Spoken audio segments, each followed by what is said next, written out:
Amerikanyň Birleşen Ştatlarynyň halkara bilim boýunça Türkmenistanyň geňişi ýokary sınıf mekdep okuwçylaryna bir okuw ýylyny Birleşen Ştatlarda okumaga mümkinçilik berýän Flex programmasyna kabul edişli üçin synaglaryň geçirilýän wagtyny ma'lum etdi. Ýatlap geçsek 1 ýanwarda Türkmenistanyň Kronikasy neşri geçen ýyllarda adatça sentýabr aýynda amala aşyrylýan bu synagyň geçirilmegi üçin Türkmenistanyň hökümetiniň ruhsatnamasyna garaşylýandygyny habar beripdi. Biz Flex 2017 okuw programmasyna kabul edişli üçin synaglaryň geçiriljek wagtynyň golaýda ma'lum edilmegine garaşýarys. Häzirki wagt ilçihana we Amerikan geňişi synaglary geçirmäge başlamak üçin Türkmenistanyň hökümetiniň ruhsatnamasyna garaşýar. Bu ruhsatnama berilen desine synaglaryň geçiriljek wagty we ýeri ilçihananyň web saýtyna we sosial ulamlardaky sahypalarda çap ediler diýilip, Birleşen Ştatlaryň Aşgabatdaky ilçihanasynyň web saýtynda ma'lum edilipdi. Gürüň edilen okuw programmasy üçin synaglaryň geçirilmegine türkmen tarapyndan ruhsatnamanyň gijikdirilmegi we onuň sebäpleri barada Birleşen Ştatlaryň ilçihanasynyň maglumatynda hiç zat aýdylmaýar.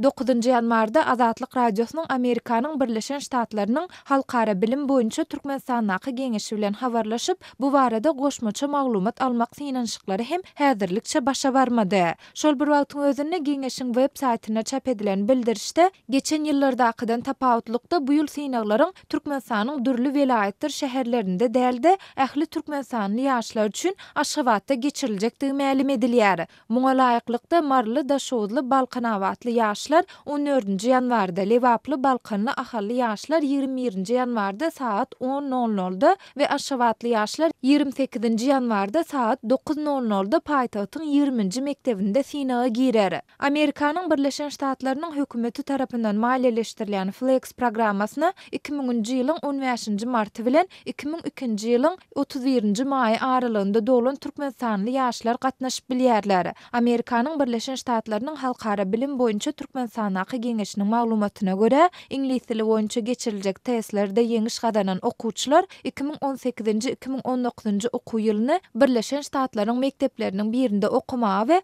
Amerikan maşgalasynda ýaşamaga mümkinçilik alar.